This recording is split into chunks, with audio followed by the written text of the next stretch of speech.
On your knees, boy!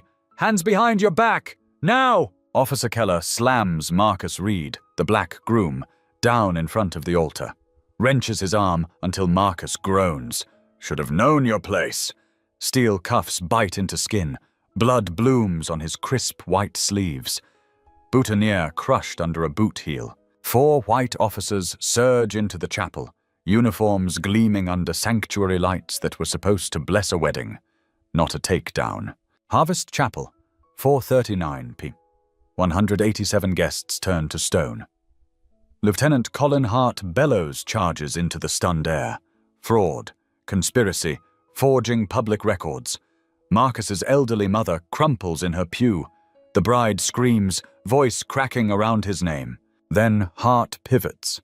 Sheriff Robert Carson, county sheriff and their commanding officer, stands 20 feet down the aisle, escorting the bride toward them, the woman about to marry the man they're dragging away.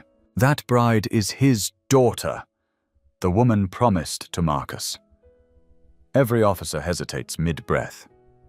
Arresting a black man at his own wedding is one thing. Doing it while your sheriff walks his only child to marry him is another. The warrant is a lie. The paperwork won't hold. The true conspirators will be the ones wearing chains. Stick around to see justice land. Drop a comment if you're furious. For every receipt. 3 hours earlier. Marcus Reed stands before his bathroom mirror, adjusting his bow tie for the 5th time. His fingers won't quit trembling. Not from fear, from a happiness big enough to hurt. In 4 hours, he's marrying Emily Carson, the woman who stayed when his company almost collapsed last year. The woman who nursed his mother through pneumonia over Christmas. The woman who looked past bank balances and saw the man, not the struggle. She saw his potential, not his shortages. Marcus learned his trade from his father. Leonard Reed poured asphalt and laid roads across Georgia for more than 22 years. Broad shoulders, steady grip, taught his son to measure twice, cut once, never cheat a line. Leonard died on a work site in 2012, heart attack at 54. Marcus was 17. Leonard left $60,000 in hospital bills, a widow, and a boy who swore he'd finish the dream. 16 years later, Marcus runs Reed Civil Engineering out of a modest office on Riverside's east side. 4 years in business, 6 employees who trust his word. Every permit filed correctly. Every inspection passed on the first attempt. Every invoice cleared inside 30 days. At 37, he's built the life his father imagined but never reached. His mother, Evelyn, is 71 now, moving slower but still stubborn, still proud, still cheering from the sidelines. Grey hair, soft hands, iron will.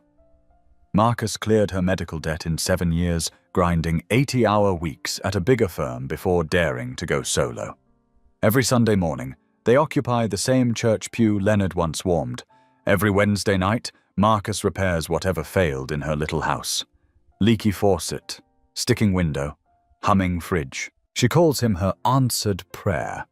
He shrugs and calls it being a son, but his eyes always shine. Emily Carson teaches 3rd grade in Greenfield, 15 miles north of Riverside.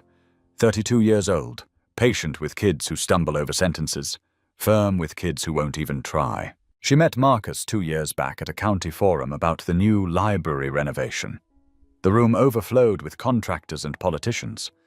Marcus stood up and spoke 20 straight minutes about wheelchair ramps, sightlines for short kids, and soft daylight for students with sensory overload.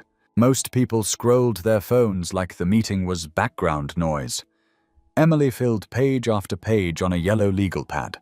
When it ended, she caught him in the parking lot and asked a single question about ADA compliance. He talked for 10 minutes, hands sketching invisible plans in the air. She asked another question about universal design. He went 20 more. Coffee followed at the diner, then weekend dinner, then a rhythm of shared Sundays. Her colleagues at school don't know her father wears a star. They just know Miss Carson, the teacher who buys extra notebooks and coats out of her own paycheck. She never mentions that her dad is Sheriff Carson. She rents her own small apartment, drives a decade-old Honda Civic, tends plants on the windowsill, tapes student drawings to her fridge. "I need people to know me for my work," she told Marcus on their third date. "Not for my father's badge." Marcus honored that then, and still honors it now. Sheriff Robert Carson has worn law enforcement blues for 35 years. Started as a rookie deputy in 1989, fresh from the army. Posture rigid, standards higher than his pay. Climbed through patrol, then investigations, then administration. Elected county sheriff 4 consecutive terms. Enough time to become legend or a target, depending on who's talking in town that week. His department carries a reputation across Georgia. Disciplined, relatively clean, no headline-grabbing scandals. People who distrust cops in general still grudgingly respect Rob Carson. His wife died 7 years ago. Cancer. 14 brutal months from first biopsy to graveside. Emily is his only child. He's protective without smothering, present without intruding. Shows up to school plays, but never demands a front row. Supports her decisions, even when they scare him half to death. He met Marcus after 8 months of quiet dating. Invited him over for steaks on the back deck.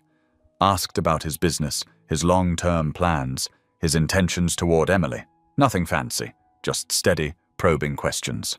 At the end of the evening, he shook Marcus's hand, looked him dead in the eye, and said, "You treat her right, or you answer to me."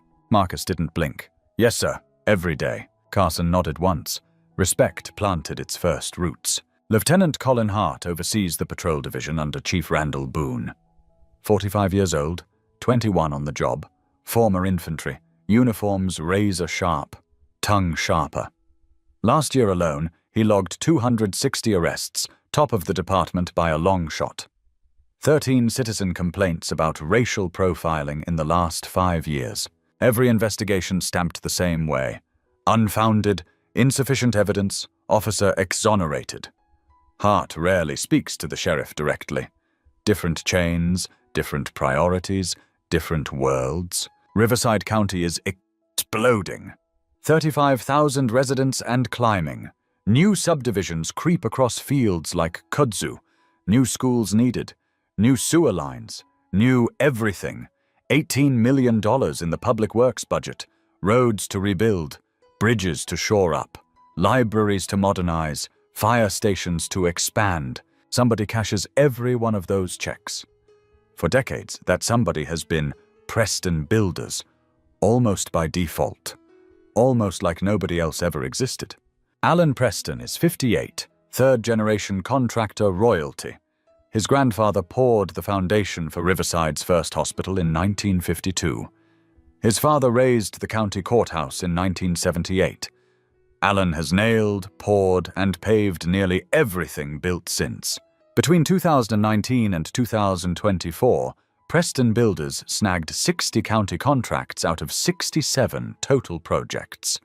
89% worth $12.3 million. Revenue jumped from $2.1 million in 2018 to $9.4 million in 2024. That's not competition. That's a dynasty. Nobody outbids Preston. Nobody even comes close until May 2024, when the county announces an open competition for the Riverside County Library renovation. Big job. Budgeted at $1.8 million. Expected to last 12 to 14 months. Marcus spends 3 weeks buried in his proposal. Detailed specs, line item budget, contingency plans, quality checks, promises to hire local labor, advantages as a minority-owned firm. He submits $1.76 million, 11 months guaranteed. Preston files $2.1 million, 14 months. Same loyal crew he always uses. June 1st, the county emails Marcus. Subject line, Contract Award Notice. Body, congratulations. Your firm has been selected. He stares, rereads, then laughs aloud. He won. His proposal scores 94 out of 100, the highest vendor score in Riverside history, according to the selection panel. Preston lands at 81. For once, the old guard loses, and the new guy walks away with the Crown Project. Marcus shares the news over Sunday supper at his mother's kitchen table. Same table his father rested his elbows on. Same chipped plates they've washed for 20+ years. Evelyn cries straight into her napkin. Tears of joy, relief, validation. Baby, your daddy is smiling so hard in heaven right now. What Marcus doesn't mention, Lieutenant Hart has cruised past his office 3 times this week, idling at the corner, watching, studying, measuring him like a threat. Marcus noticed the patrol car in his window reflection, but brushed it off as coincidence. It had to be coincidence. Emily mentions one evening that her father asked again about Marcus's contracts during their weekly call. Wanted more details about the library renovation. I think Dad's really proud you pulled a job that big, she says, smiling. She doesn't know her father is also wondering why his patrol lieutenant can't stop bringing up Reed Civil in the morning briefings. Why Hart keeps circling the same contractor like a hawk over a single field. June 15th dawns heavy, 92 degrees by lunch. Feels closer to 100 in full sun. Harvest Chapel has air conditioning, but it wheezes on days like this. Ceremony set for 4:30 p.m. sharp. 187 guests confirmed. Marcus's tux has been pressed twice. Emily's gown hangs in its garment bag like a snow-white ghost waiting to materialize. Perfect and patient. At 3 p.m, Sheriff Carson buttons a charcoal grey suit. No badge on his chest. No pistol on his hip. No radio crackling at his waist. Today he's not the law. He's just a father. These are the last few hours before he walks his only daughter down an aisle and offers her future to someone else. It's the hardest, holiest job he's ever had. Harder than any election night. 4 miles away, Lieutenant Colin Hart zips his dress blues at 3:15 p.m. Checks his service weapon, wipes smudges from his badge until it mirrors his own face back. Slides a pair of cuffs into their slot on his belt. Scrolls through his phone, reviewing the warrant one last time. In his driveway, he briefs 3 officers, Keller, Monroe, Blake. We go in at 4:39 p.m. Ceremony will be rolling. Maximum eyes, maximum impact. Make it clean, make it unforgettable, make it a message. By 4:15 p.m., Harvest Chapel hums with conversation. Laughter ricochets off varnished wood. Anticipation thickens like summer humidity. Marcus's side. 80 guests. Church members who've watched him grow from restless teenager to responsible man. Colleagues from his early engineering days. Small business owners who gambled on his new firm. Emily's side. 107 guests. Teachers from Greenfield Elementary. Family friends who knew her as a toddler.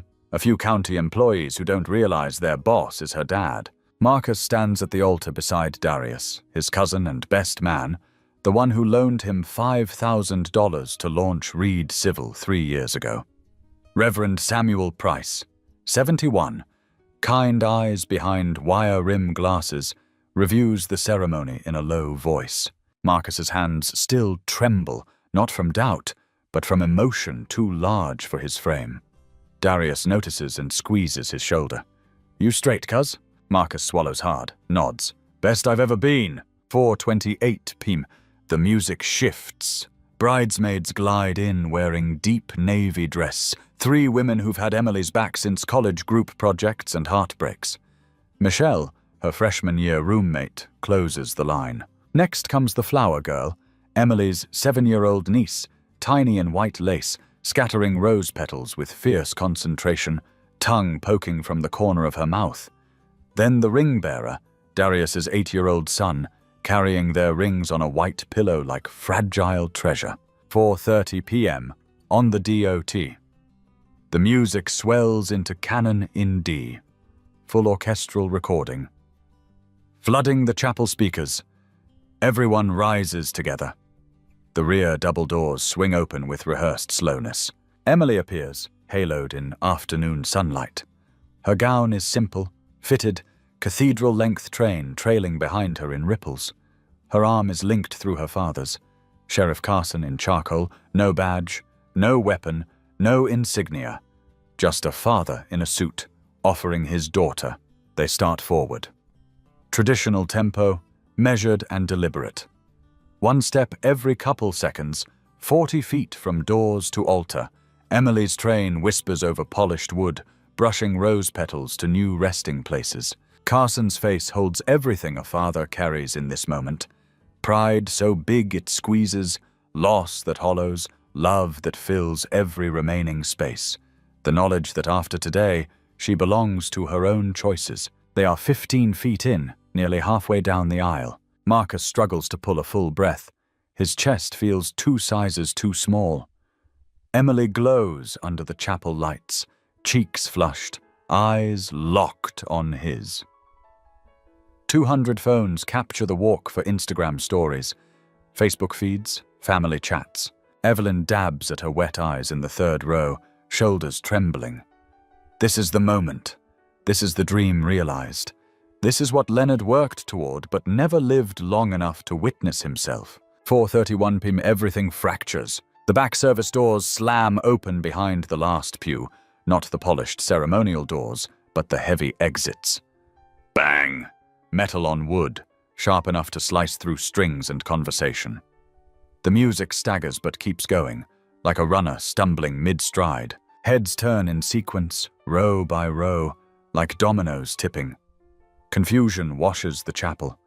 A sudden wind bending tall grass.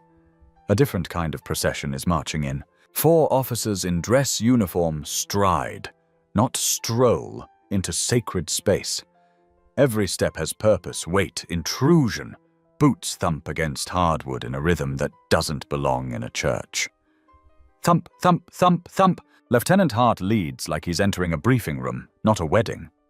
Officers Keller, Monroe, and Blake fall in behind, tight formation. Badges catch the light. Gun belts and cuff pouches are visible. Everything about them screams enforcement, not celebration, not blessing. Wrong sound, wrong image, wrong day. The murmurs start immediately. What's happening? Is someone hurt? Are those cops? Is there a threat? Emily's grip tightens around her father's arm, muscles locking on instinct. They're 20 feet down the aisle now, almost exactly halfway. Sheriff Carson's head turns slowly toward the interruption. His expression changes in increments. Puzzlement at the noise, recognition of the uniforms, recognition of the stride, recognition of Hart specifically. His own officer. What in God's name are they doing here? Hart marches straight toward the altar, never glancing left or right. He doesn't acknowledge the sheriff, though he can't miss him. Doesn't nod at the bride, the groom, the pastor, anyone. His gaze is locked forward like radar. Target, Marcus Reed, groom. Black man in a tuxedo waiting at the altar. They reach the front in seconds and fan out in a half circle, claiming the space. It's an intimidation pattern, a tactical footprint.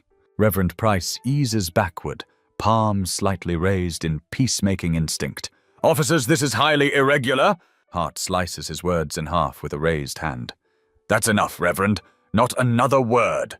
His eyes pin Marcus. Marcus Reed. Marcus's answer cracks like thin ice. Yes. Hart projects his voice to the rafters. Marcus Reed, you are under arrest for fraud, falsifying public documents, and conspiring to defraud Riverside County. The chapel detonates with noise, gasps that steal collective breath, shouts of disbelief, a rising wail. No way.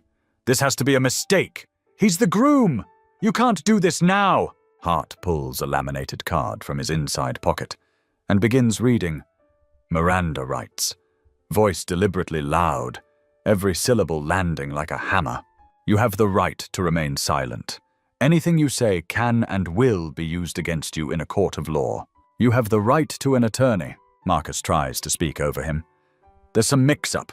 I didn't do anything wrong. I filed everything. Hart steamrolls his protest, volume rising. You have the right to an attorney? If you cannot afford an attorney, one will be provided at no cost.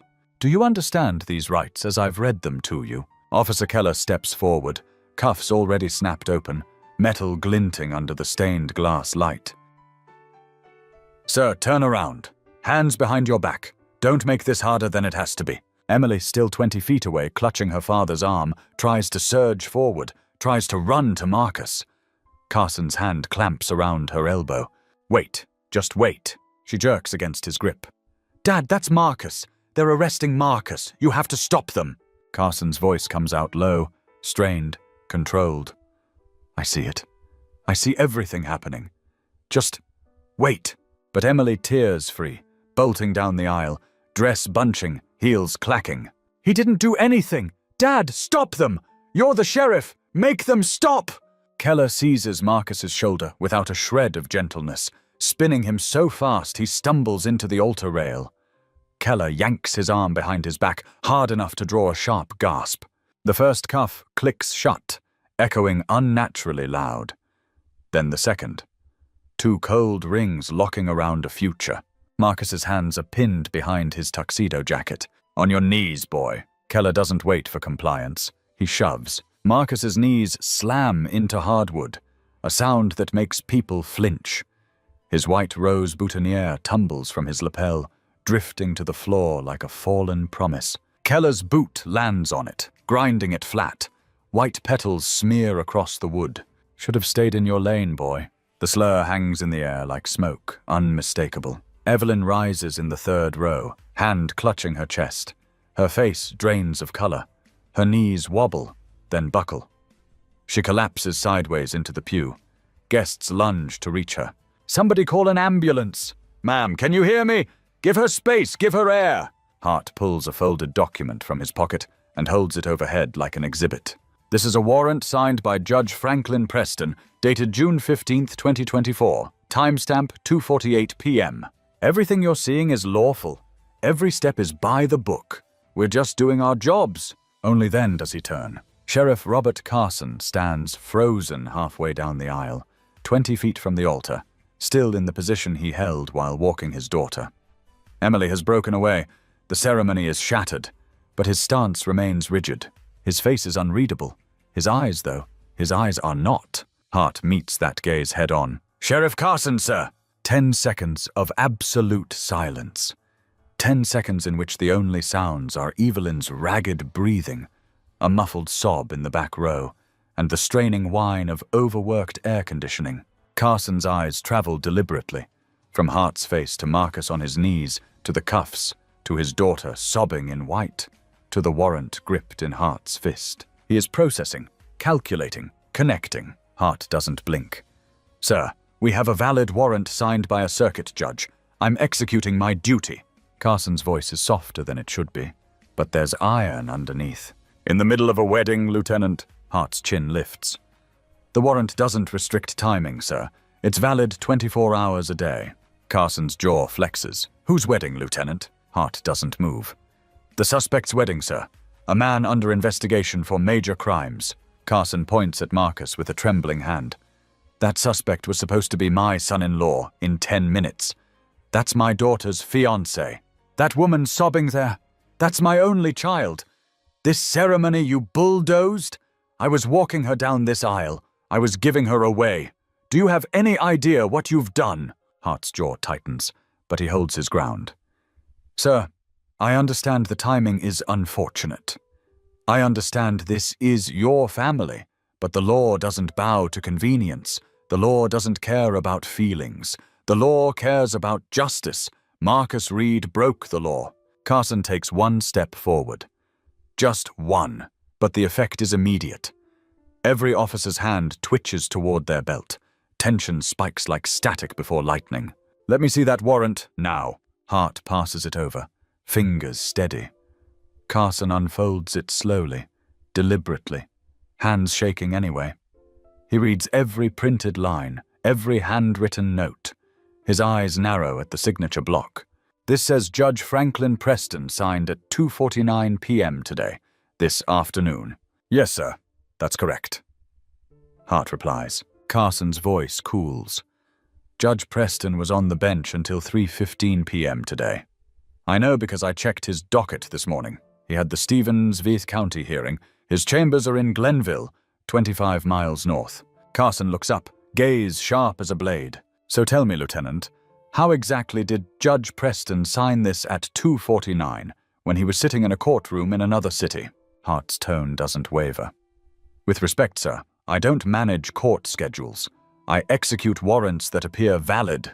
Judge's signature, case number, official seal. This one checked all those boxes, so I executed it. Carson folds the warrant with precise movements, then shoves it back at Hart. Marcus Reed will turn himself in Monday morning, 8:00 a.m., County Jail. You have my word. He's not running. He's not hiding. You want him Monday? You'll find him waiting. Hart doesn't reach for the paper. With respect, sir, I already have my orders. The warrant is signed. It stands. I'm taking him into custody now. Today. Carson's eyes narrow. Orders from who?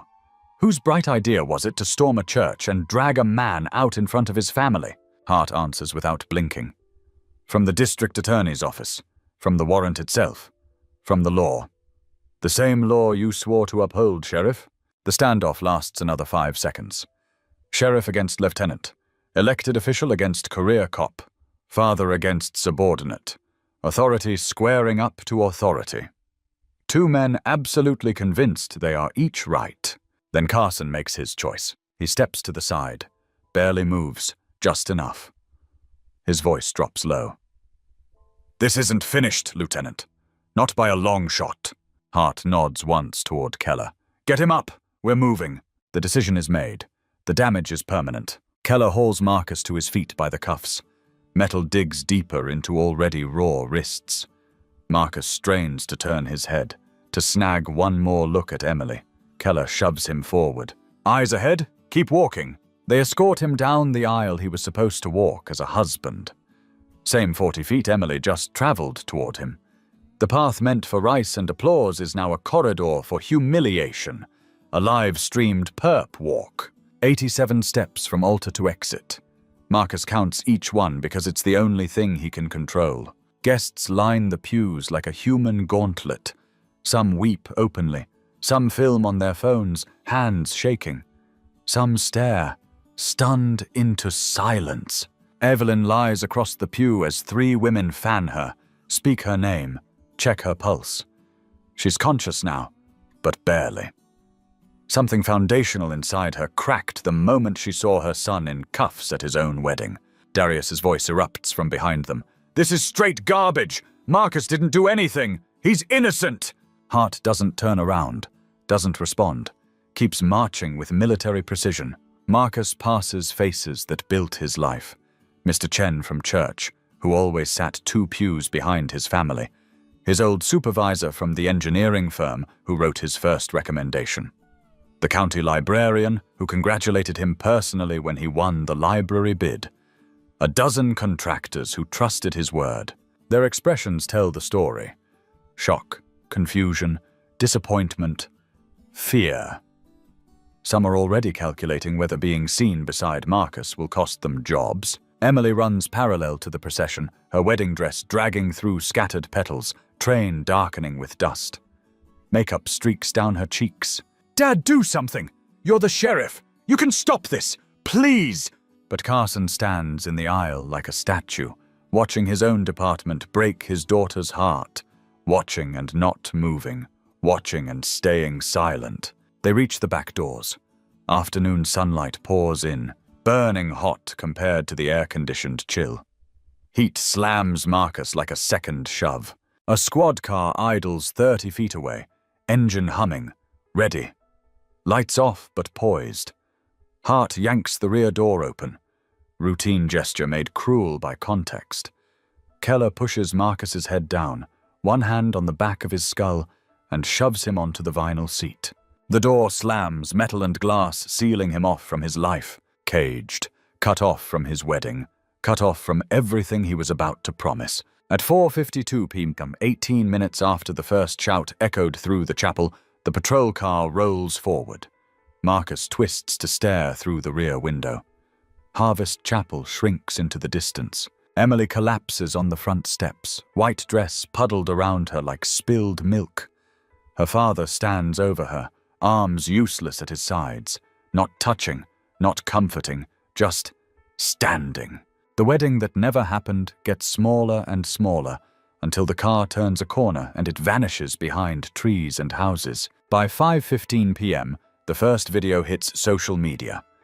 Emily's cousin Marcus, different Marcus, uploads to Instagram and TikTok at the same time. 16 seconds of shaky footage, officers entering, reaching the altar, Marcus forced to his knees, cuffs clamping shut. Caption simple and brutal. They arrested the groom at his own wedding, Riverside County, Georgia. Riverside wedding, justice does some. For Marcus, system failed. By 5:45 p.m., 12 more clips appear from different phones, different angles, different awful snapshots. One shows the sheriff frozen in the aisle while his own department acts. One captures Evelyn collapsing. One gets crystal clear audio of Hart reading Miranda rights. One catches Keller's line in full. "Should have stayed in your lane, boy." That one goes viral first. No one can pretend they missed the racial poison braided into those words. By 6:20 p.m., Riverside wedding trends across Georgia. 51,000 views and climbing across platforms. Comments pour in faster than anyone can keep pace with. The story fractures instantly into competing narratives. This is exactly what they do to successful black men. Can't let us win. They can't stand seeing us build anything, not even families. There has to be evidence. Police don't arrest people for nothing. Everybody breathe.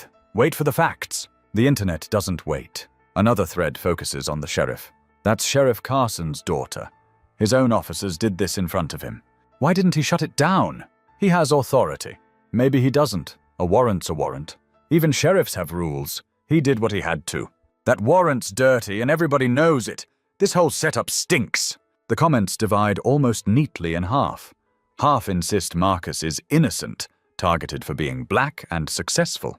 Half assume guilt, because the system, flawed as it is, surely wouldn't arrest someone on their wedding day without serious evidence. People pick sides based on experience, bias, hope, or fear, not facts. No one online has all the pieces yet. They have a handful of seconds from different lenses, one line of poison caught on audio, and a trending hashtag. But in 2024, that's more than enough for everyone to build an opinion and dig in deep. Friends defend Marcus in long threads, listing his late-night work, the way he pays vendors early, stories of free repairs he did for elderly neighbors. Strangers drag his name, demanding mugshots and financial records, convinced no black man wins a county contract without some scheme. Comment wars flare under every video. Some people type all caps about corruption and generational racism. Others shout about trusting the process, backing the blue. No one is interested in being persuaded. Meanwhile, the people at the chapel sit in real-world silence. Petals wilt on the floor. Emily's train is streaked with dirt. Evelyn lies on a paramedic's gurney, oxygen mask fogging with each shallow breath. Darius tries to comfort Emily, while rage burns through him like fire through dry grass. The sheriff steps outside to call the jail. The DA, whoever will answer. Online, the story has already outrun him, outpaced the truth, and rewritten itself into legend. Some commenters zoom in on Keller's boot crushing the white rose. They screenshot it, crop it, slow it down. "This is symbolic as hell," one user writes. "He stomped that man's future." Others analyze Hart's tone, the way he ignores the sheriff in the aisle.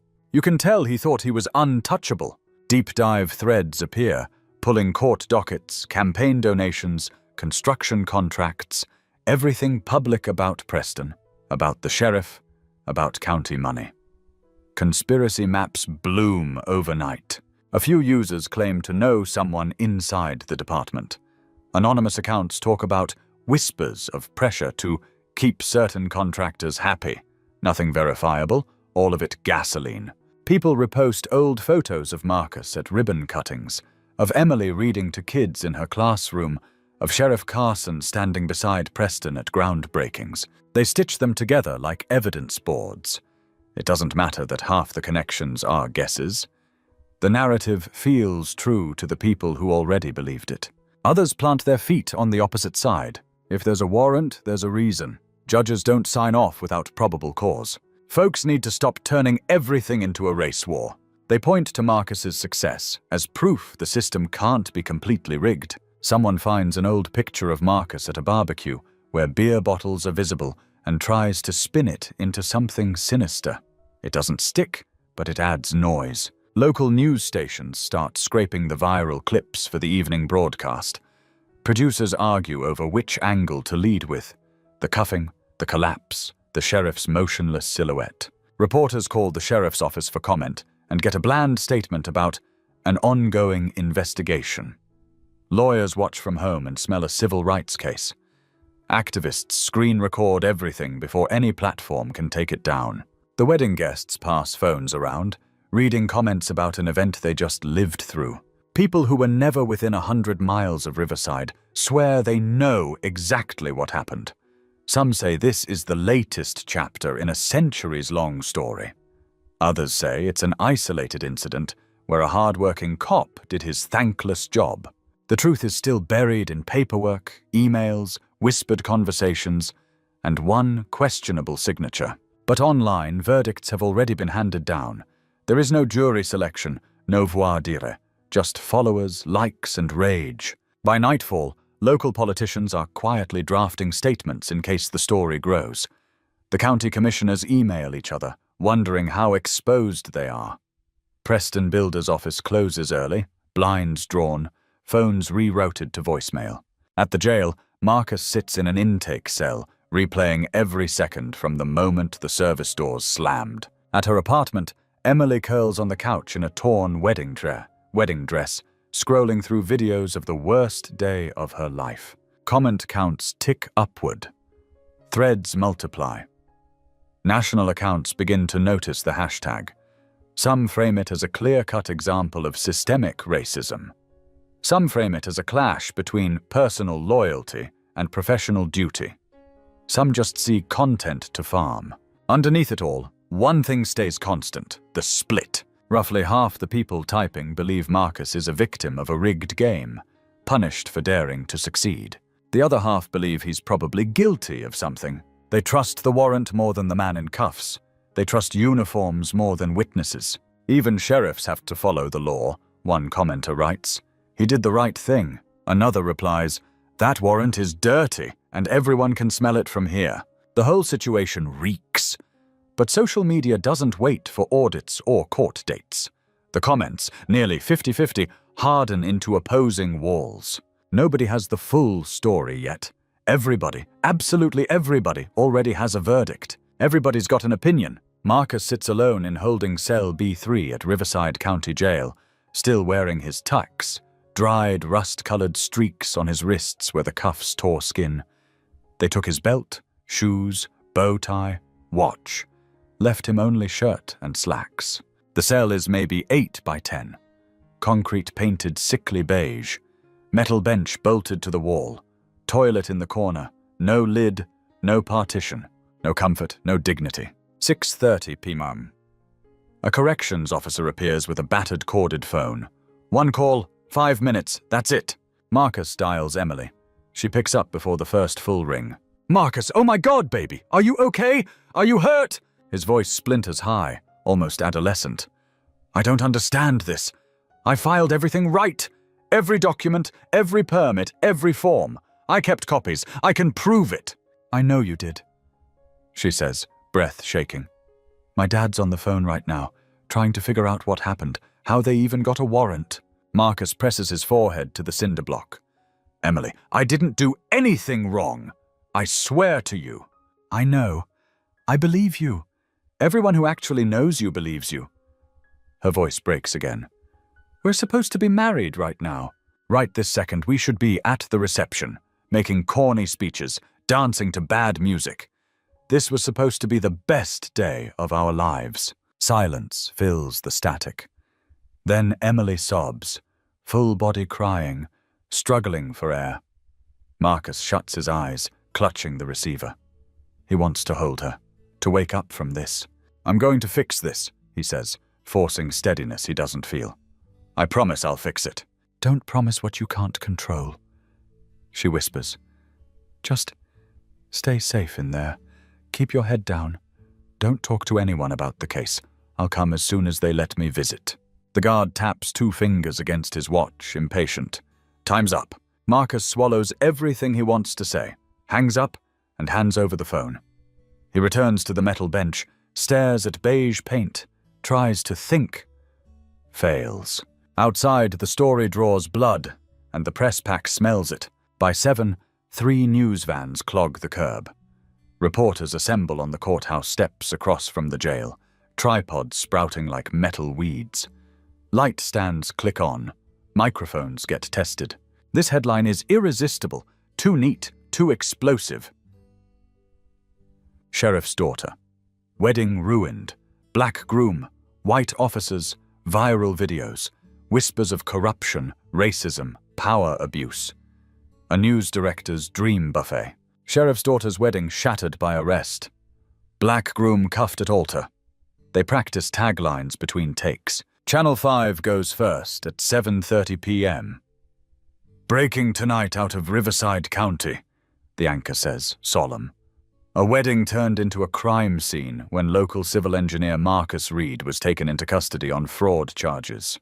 He leans in. But this was no ordinary ceremony. The bride is Emily Carson, daughter of longtime Sheriff Robert Carson. The sheriff was literally walking her down the aisle when his own officers executed the arrest. The station rolls footage, only the most dramatic clips. Marcus in cuffs. Emily screaming his name. The sheriff frozen mid-aisle, heart reading from the warrant like a funeral liturgy. Voiceover continues. Reed, 37, recently secured a major county contract, the $1.8 million library renovation. That contract is now under scrutiny. A day statement scrolls across the bottom. We take all fraud allegations seriously. The investigation into Mr. Reed is ongoing. We cannot comment on details at this time. Channel 9 hits at 8:00 p.m. with sharper teeth. Tonight, questions about whether this arrest was appropriate or necessary. Their anchor announces. Legal experts tell us dragging someone from their wedding in front of 200 guests is extremely unusual and raises serious concerns. They cut to civil rights attorney Lisa Monroe. Monroe, composed and precise, faces the camera. When police choose to arrest a man during his wedding in front of his entire community, that's intentional, she says. If they truly had solid evidence, they could have picked him up at home or at work the next morning. This moment, this place, this audience, that's a message. The message is power. The message is intimidation. The message is, remember your place. By 9 p.m., the story leaps beyond Georgia. CNN teases it before a commercial. Groom arrested mid-ceremony while the sheriff, his bride's father, walks her down the aisle. Tonight, what it reveals about race and power in small-town America. MSNBC runs a longer segment in their 9 o'clock hour. Fox mentions it briefly, focusing on a controversial arrest, drawing social media scrutiny. Every outlet picks a frame, a villain, a victim. No one has the full picture yet, but that doesn't stop anyone from coloring in the gaps. Online, the reaction explodes. #Riverside Wedding climbs nationwide by 9:30, 3 million views by midnight across platforms. Clips replay on endless loop. Marcus forced to his knees, cuffs snapping shut, Emily begging her father to intervene, Evelyn collapsing, the sheriff standing rooted like stone. Different camera angles, same nightmare. Comments pour in like a flood. The divide grows sharper. They never let us have joy. Not success, not love, not even our weddings, one user posts. This is America. Another counters, you don't get arrested on your wedding day without serious evidence. Stop turning every case into racism. Someone zooms in on the sheriff's face. Look at him. He knows it's wrong. That's his department. Replies clash. Coward. Should have stepped in for his daughter. No, that's professionalism. Law over family. A legal warrant is a legal warrant, one commenter insists. You don't interfere, even for your kid. That's integrity. Someone else fires back. You keep calling it legal, but wait until the whole thing unravels. In his cell, Marcus sees none of it. No phones, no internet, no TV. He stares at concrete and metal. His cuffs have left red grooves that throb with every pulse. His wedding day has ended in fluorescent light and steel. No ceremony, no I do, no ring exchange, no kiss, no first dance, no cake, no getaway car, no honeymoon, just restraints concrete and a bolted bench. And a question echoing louder than the building's hum. Why? At 10:30 p.m. Sheriff Carson walks into the jail lobby and demands the original warrant. The desk sergeant, barely 30, shifts anxiously. Sir, that's evidence in an active case. I can't just... I'm the elected sheriff of this county. Carson cuts in. This is my building, my jurisdiction, my deputy's warrant served at my daughter's wedding. I'm not asking. I'm ordering you. The sergeant makes a hurried call upstairs. 20 minutes later, Chief Randall Boone arrives, tie loosened, face tight. They head to Boone's office on the second floor, door closing behind them. Voices rise almost immediately, anger barely leashed. Rob, you absolutely cannot meddle in this investigation. Boone says, hands braced on his desk. I'm not meddling. Carson snaps. I'm reviewing a warrant executed by my department at my own family's ceremony. That's my right. It's not your case. Boone fires back. You're compromised. Too close. You need to back off. Everything in this county is my case, Carson answers.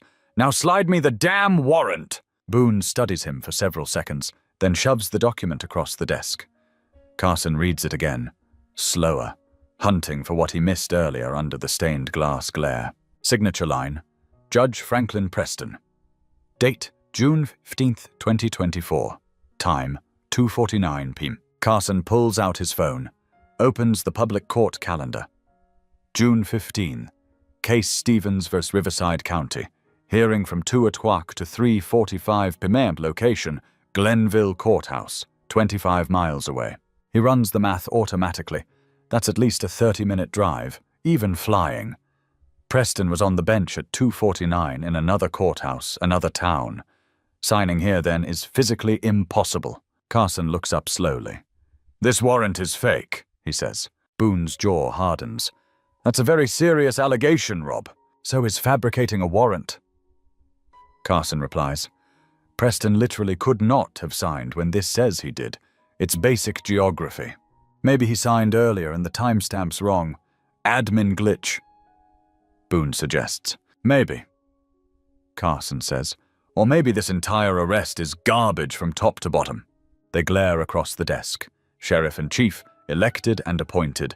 Politics and command crashing together. Boone exhales. Even if there's some clerical issue, the warrant's still valid. The charges are real. Reed is under legitimate investigation for serious financial fraud. Investigation for what? Carson asks. Show me the evidence. Show me exactly what you think he faked. Boone shakes his head. That material isn't public yet. Ongoing investigation. Carson's stare sharpens. If nobody can see it, maybe it doesn't exist. Boone rises. Go home, Rob. You're too wrapped up in this. It's your daughter's fiancé. You can't be objective. Carson stands too. I might be the only objective one here because I actually know Marcus Reed. I've watched him for 2 years. How he runs his business, how he treats people. He doesn't fudge numbers. He doesn't cheat or cut corners. If you've got real proof, show me. If you don't, release him. Boone shakes his head. Can't. DA wants him held till arraignment Monday. What time? 9 a.m. Carson grimaces. So he sits in a cage all weekend on a warrant that can't exist. That's your system? That's how the process works, Boone answers. You know that. Carson walks to the door. His hand rests on the knob. He doesn't look back. The process is broken, Randall, he says quietly. And I'm going to prove it. He steps into the hallway, closing the door gently behind him. Somehow the soft click feels worse than a slam. At 11:40 p.m. Carson sits in his truck in the jail parking lot, phone in hand. He makes 3 calls. First is to his personal attorney, a graying bulldog named Martin Davis. Marty, I need you at the county jail in 30 minutes. Carson says, Client's Marcus Reed, held on a warrant that's physically impossible. Davis groans, Rob, it's nearly midnight. I can read a clock. Carson replies, 30 minutes. This is my daughter's fiancé, and a dirty arrest. Davis sighs. All right, I'm coming. Davis arrives at 12:15 a.m., jacket thrown over his shoulder. He meets Marcus in a small consultation room, yellowish walls, metal table, 2 chairs that wobble. They talk for 45 minutes. Marcus walks him through the bid process, every form, every certification, every timeline. Davis jots notes furiously. He studies the warrant copy, spots the timestamp in seconds. At 12:55 a.m. He steps into the hallway and dials a judge. "Your Honor, sorry to wake you." He begins, contacting Senior Judge Pauline West, the weekend duty judge. He lays it all out. The impossible time, the wedding spectacle, the public humiliation. Judge West is not pleased about a 1 a.m. call, but she has a reputation for being meticulous and fair. "Bring me the original warrant," she says, "and a printed copy of Judge Preston's schedule. Chambers, Sunday, 8 a.m., sharp." "Thank you, Your Honor," Davis says. "Don't thank me yet," she replies. "If this is what it looks like, somebody's career is over." Sunday morning, June 16th. Marcus has spent roughly 14 hours in custody, still wearing the same wrinkled tux. No shower, almost no food, 0 real sleep. At 8:15 a.m., he's not in the room, but decisions about his life are unfolding in Judge West's panelled chambers. Shelves of law books, flags in the corner, coffee cooling on her desk. She reads the warrant slowly, then pulls up the court calendar on her screen. Her expression darkens line by line. Judge Preston was in Glenville, presiding over Stevens versus Riverside County from 2 to 3:45 p.m. on June 15th. She says, "I'm looking at his docket right now. Public record." Her eyes move to Lieutenant Hart, summoned to explain. "Lieutenant Hart, tell me how Judge Preston signed this warrant at 2:49 while sitting on the bench 25 miles away." Hart's face is unreadable. "Your Honor, I received this warrant from the District Attorney's office through standard channels. I executed it as written. Verifying a judge's signature is not my responsibility. That's on judicial staff." West's voice sharpens. "The lawfulness of your arrest absolutely is your responsibility, Lieutenant." Hart doesn't flinch. "The warrant appeared legitimate when I got it. Judge's signature, case number, court seal, standard format. I had no reason to question it." Judge West swivels to Assistant District Attorney Catherine Cole.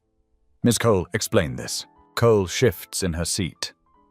"Your Honor, I'll need time to determine what happened.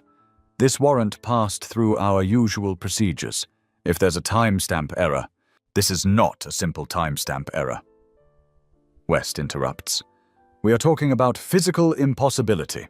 Preston could not sign in Riverside while holding court in Glenville. That's not a typo. That's fraud." Carson speaks from near the door. "Your Honor, I'm formally requesting Marcus Reed's immediate release. The warrant is fraudulent. The arrest is invalid." Cole jumps in. "Even if there's some timing issue, the underlying charges still stand. Mr. Reed is actively being investigated for falsifying information on a county bid." Davis leans forward. "Specifically what information?" he asks. "What exactly do you claim he falsified?" Cole scans her notes, stalling. "Those details are part of our ongoing investigation. I can't disclose them." "You can't disclose because nothing exists." Davis counters. He slides a thick folder across the table.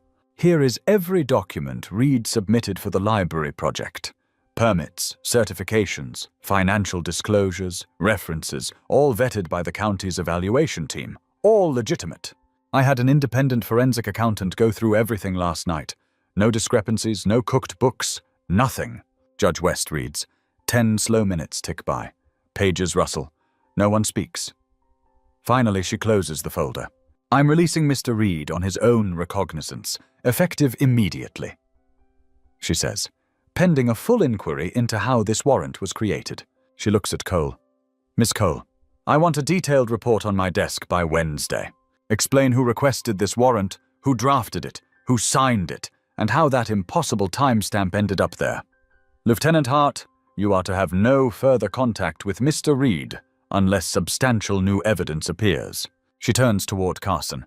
"Sheriff, I understand your personal stake, but I need you to let formal channels do their work." Carson straightens. "With respect, Your Honor, a bogus warrant was used by my agency.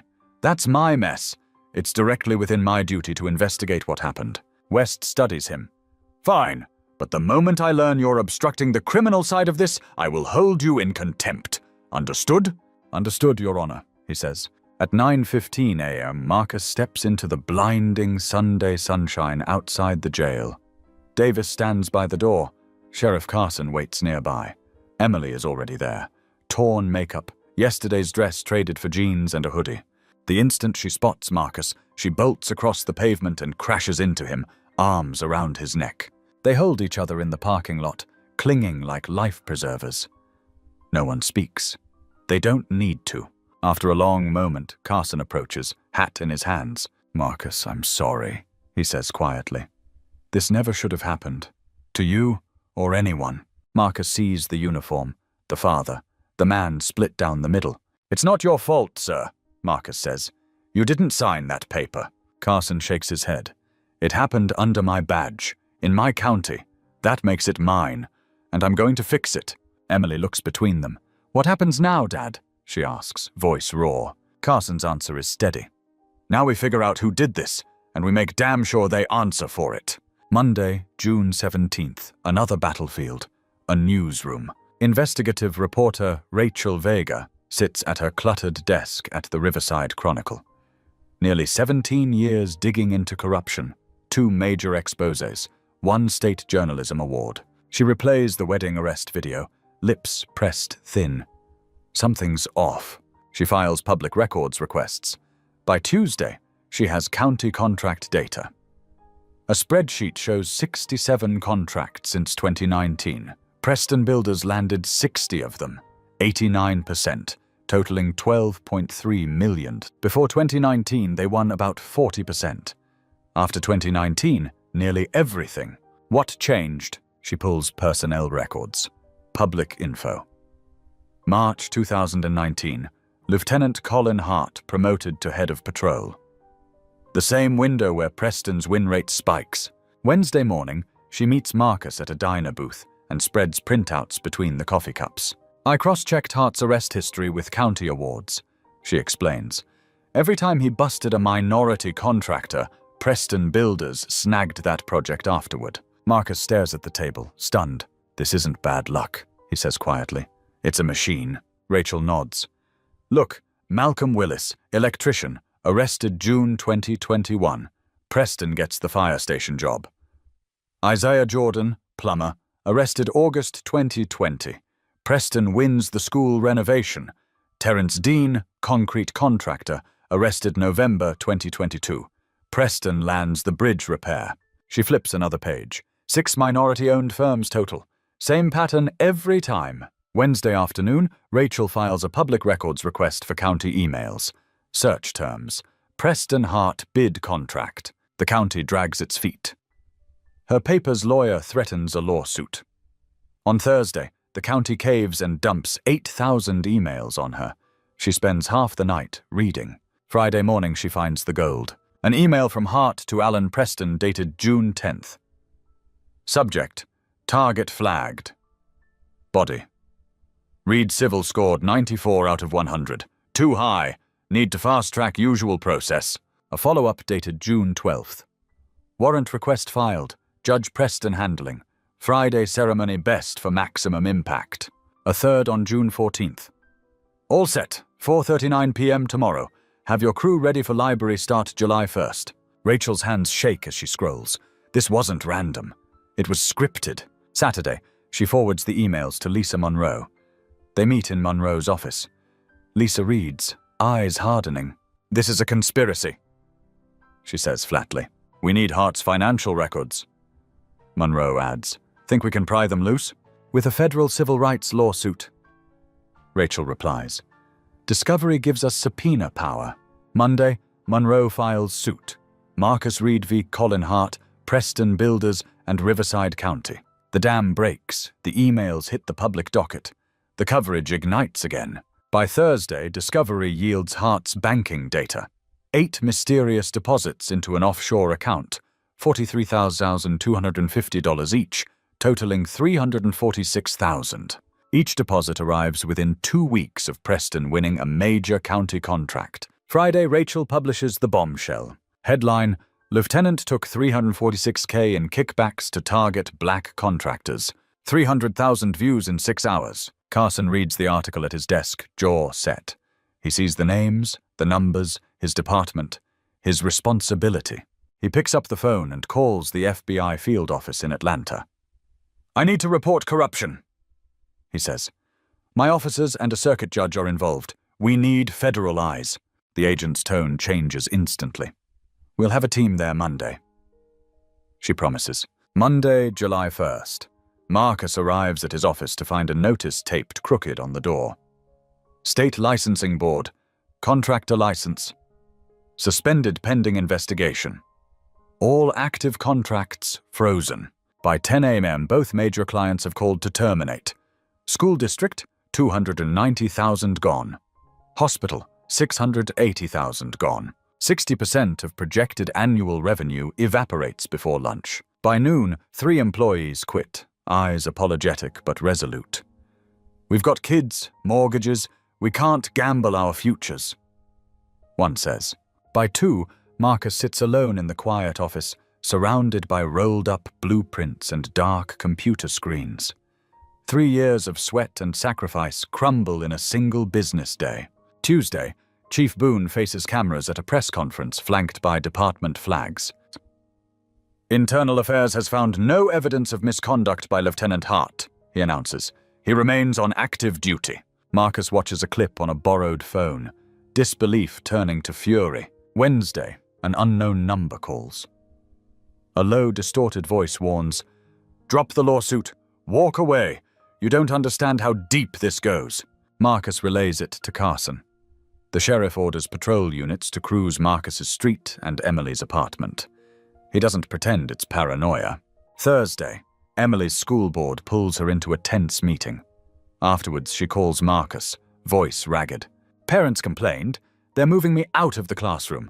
No more teaching, just administrative work." Friday, Marcus's bank calls about his equipment loan. $68,000 due in 30 days, or they repossess every truck, every excavator, every tool. That night, Emily shows up at his place, eyes red. "This was supposed to be the best month of our lives," she whispers. "Instead, we're watching everything fall apart." Outside, the patrol car idles quietly at the curb.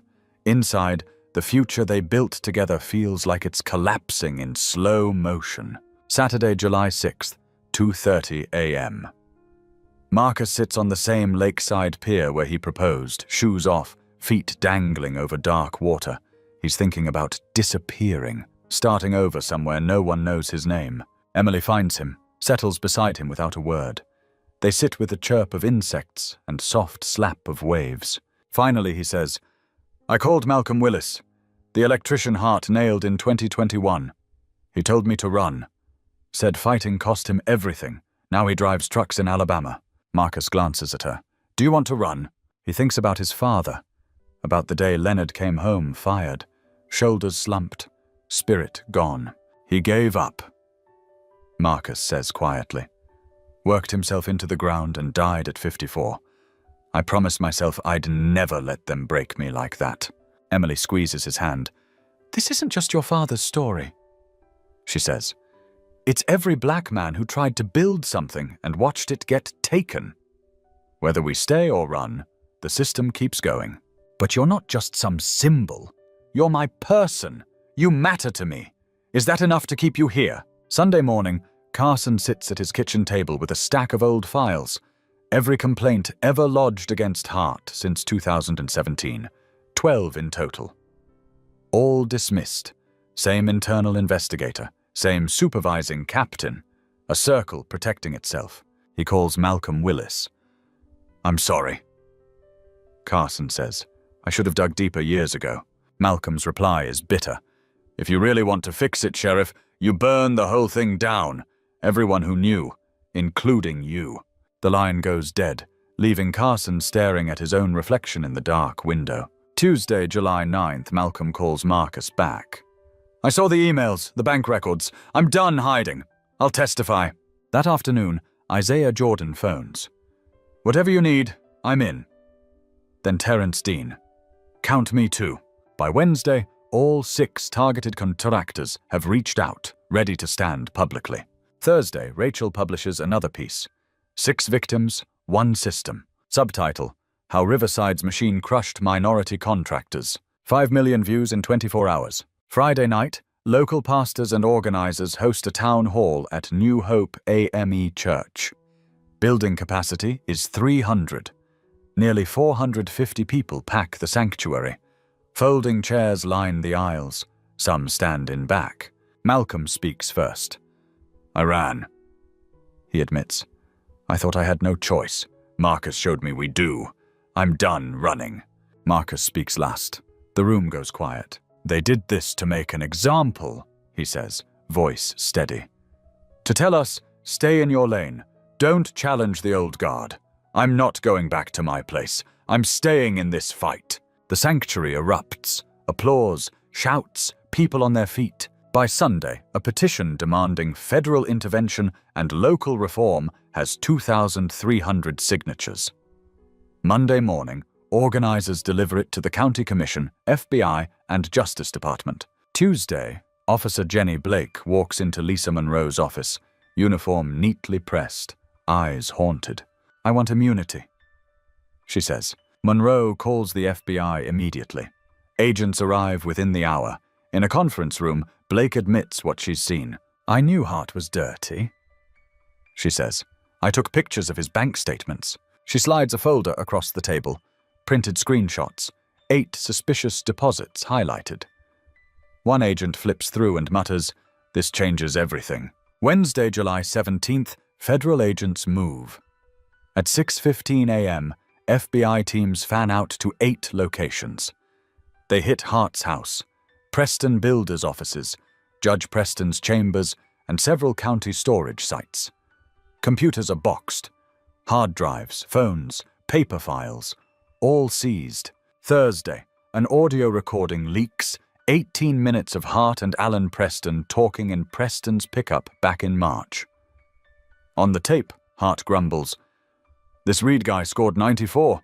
Too clean," Preston chuckles. "Then invent something. That's what Frankie's for." Hart laughs. "Your brother's handy."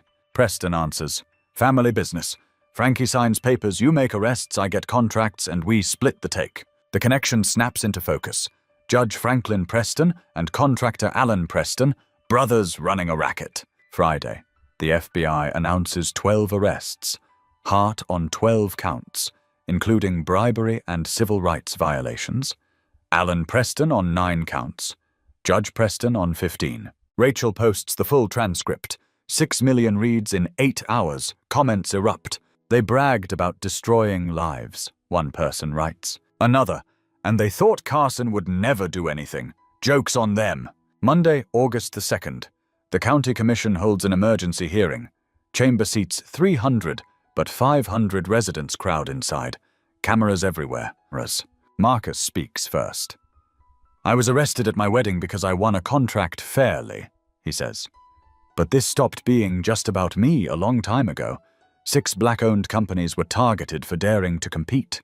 Malcolm, Isaiah, Terrence, and the others speak, each telling how an arrest shattered years of work. Lisa Monroe steps to the podium. "We're not only seeking damages," she says. "We're demanding change. Body cameras mandated, independent internal affairs, transparent bidding." And finally, Sheriff Carson takes the microphone, shoulders heavy. "I failed," he admits. "I should have seen this pattern sooner. That's on me. I'm calling for a full independent audit of every county contract since 2019, every arrest Hart made, every warrant bearing Preston's name. We don't tweak this system. We tear it down and rebuild it right." Commissioners retreat to deliberate. After a tense wait, they return and vote. Federal investigation? Yes. Police reform package? Yes. Contract review? Yes. 6 votes in favor, 1 abstention. The room explodes in cheers. Justice delayed isn't justice denied, at least not this time. Outside, reporters swarm Marcus. He doesn't give them a speech, just a simple statement. "We're getting married," he says, fingers intertwined with Emily's. Quietly, just us, the way it should have been. 3 months later, sentencing comes down. Hart gets 12 years in federal prison. Alan Preston receives 10. Judge Franklin Preston earns 15 for corruption and civil rights violations. Marcus and Emily marry at the courthouse. No fanfare. Small ceremony, tight circle, just family. Darius as witness, Carson in a plain suit, Evelyn in a simple dress. No string quartet, no elaborate flowers, just vows, signatures, a kiss, and a promise to keep walking together. Reed Civil Engineering begins to rebuild slowly. 3 new clients sign on, small jobs at first, then more. Reputation, once shattered, starts knitting back together, line by honest line. The 6 contractors, Marcus, Malcolm, Isaiah, Terrence, and 2 others, form the Reed Initiative, a non-profit designed to protect and uplift minority-owned businesses. They set up a legal defense fund, mentorship programs, and training sessions on contracts and compliance. Carson announces he won't seek another term. 33 years is enough, he says, to spend his days with his daughter and grandkids, to heal what he can. The county's system isn't perfect now, but it's different. Body cameras are mandatory. Internal affairs answers to a civilian board. Bidding processes are transparent. Meetings recorded and posted online. 1 wedding was destroyed. A dozen careers imploded. 1 crooked network got dragged into the light. People finally see Marcus as more than a man on his knees in a viral clip. They see his work, his courage, his refusal to disappear. Stories like his matter. Share them. Talk about them. Justice isn't a moment. It's a fight that continues. Wednesday, July 17th. Dawn breaks, and federal agents roll out before most of Riverside has poured coffee. At 6:15 a.m., unmarked SUVs slide to curbs at 8 locations at once. Hart's split-level ranch, Preston Builders' chrome and glass office, Judge Franklin Preston's paneled chambers, county record storage, a bank branch. Doors crash open. Computers, phones, and files vanish into evidence boxes. Neighbors stand on lawns in pajamas, filming the fall of men they once envied. By afternoon, something even more explosive leaks. 18 minutes of audio, Hart and Alan Preston riding in Preston's pickup one grey March morning. On the recording, Hart gripes that Marcus scored a 94, too clean. Preston chuckles, says, "That's what Frankie's for." They laugh about the family business. Franklin signs papers, Hart makes arrests, Alan lands contracts. They split the payoff. The internet hears every word, and denial becomes ridiculous overnight. Friday, the FBI announces a wave of arrests. Cameras catch Hart led from his driveway in handcuffs, head bowed for once. He's hit with 12 federal counts: bribery, wire fraud, civil rights violations. Alan Preston faces 9 counts tied to kickbacks and bid rigging. Judge Franklin Preston collects 15, including corruption and abuse of power. Rachel posts the full audio transcript. 6 million reads in 8 hours. Comment sections explode like fireworks over a smoldering town. Monday, August the 2nd. The county commission chambers jam beyond capacity. 300 seats, 500 people squeezing into every aisle and corner, cameras stacked on tripods. Marcus speaks first, explaining how a public contract fairly won turned into a wedding day takedown. Malcolm, Isaiah, Terrence, and the others follow, each story another gut punch. Lisa Monroe outlines reforms, mandatory body cams, independent internal affairs, transparent bidding. Then Sheriff Carson steps up to the microphone, shoulders visibly carrying decades. "I failed," he tells them plainly. "I should have seen the pattern. That's on me." He calls for a top-to-bottom audit of every contract since 2019, every arrest Hart touched, every warrant bearing Preston's name. "We don't patch this," he says. "We tear it down and rebuild it right." Commissioners retreat, confer, return. They vote. Yes to federal review, yes to reform, yes to contract audits. 6 ayes, 1 nervous abstention. The crowd erupts, roaring approval. Outside on the courthouse steps, microphones thrust forward, reporters shouting questions. Marcus doesn't deliver a speech. He just laces his fingers through Emily's and says, "We're finally going to get married. Quiet, small, just us. The way it should have been from the start." A ripple of soft laughter, then applause. No string quartet, no aisle this time. Just a clerk, a judge, close family, and vows spoken without cameras. Healing begins in something simple and private. 3 months later, sentencing lands. Hart gets 12 years in federal prison. Alan Preston receives 10. Judge Franklin Preston earns 15, his robe traded for an orange jumpsuit. Marcus and Emily have already had their courthouse wedding.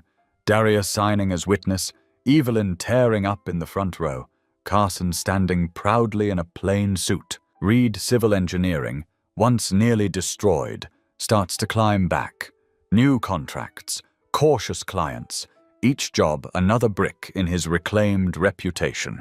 The 6 targeted contractors form the Reed Initiative, a support network for minority-owned businesses, legal defense grants, mentorship, workshops on public bids. Carson announces he will not seek re-election. 33 years is enough, he says. It's time to spend days with his daughter's family and help from the sidelines. The system isn't perfect now, but it is different. Body cams mandated, civilian oversight in place, contract processes public. One wedding lost, one rotten empire exposed. The fight goes on. Lesson 1. Evil can hide behind by the book. If you're 65 or older, you've lived long enough to know that wrong doesn't always come wearing a ski mask. Sometimes it walks in wearing a pressed uniform and says, "I'm just doing my job." What happened to Marcus at that altar in Georgia feels like something many of you have seen before. Different decade, different town, same quiet cruelty. A fake warrant, a rigged system, a black man in cuffs on the day he was supposed to say, "I do." For those who remember segregated waiting rooms and news clips from Birmingham and Selma, this isn't new. The details have changed. The pattern hasn't. The lesson is painful but clear. Never assume official means honest. Even at 70 or 80, your voice still matters when something smells wrong. Lesson 2. Courage doesn't retire, and it's contagious. Another lesson for those in their later years. Courage isn't just for the young. Look at Sheriff Carson, a man in his 60s with 3 decades in uniform. At first, he froze in that aisle, torn between his badge and his daughter's tears. Many of you know that feeling, caught between duty and family. But when he saw that impossible timestamp, he chose truth over comfort. Then a reporter dug in. A civil rights lawyer filed suit. A young officer broke the blue wall, and 6 beaten-down contractors decided to stand together instead of running. One brave act lit the next, like porch lights coming on up and down a dark street. That's how change has always started in America. One person saying, "Enough," and someone else whispering, "Me too." Lesson 3. What you build after the wreck is your legacy. Older Americans understand better than anyone that life can be shattered in a single day. A diagnosis, a layoff, a phone call at midnight, or a wedding turned into a spectacle on social media. But what you choose to build afterward is the story that lasts. Marcus lost contracts, employees, sleep, and peace. Emily lost her classroom, her simple dreams of a quiet wedding. Yet together they rebuilt. A small courthouse ceremony, a second start for Reed Civil Engineering, the Reed Initiative to protect other small, minority-owned businesses. And Sheriff Carson, instead of clinging to power, chose to step down and help repair what was broken. If you're in your 70s or 80s, maybe that's the question for you too. In these years you've got left, what kind of system? What kind of country do you want to help leave behind for the kids and grandkids who will inherit it? Friends, after walking through Marcus and Emily's story, an arrest at the altar, a fake warrant, a corrupt family business finally dragged into the light, I'd love to hear from you, especially those of you 65 and older. If you were in Marcus's shoes, Would you have stayed and fought, or packed up and started over somewhere else?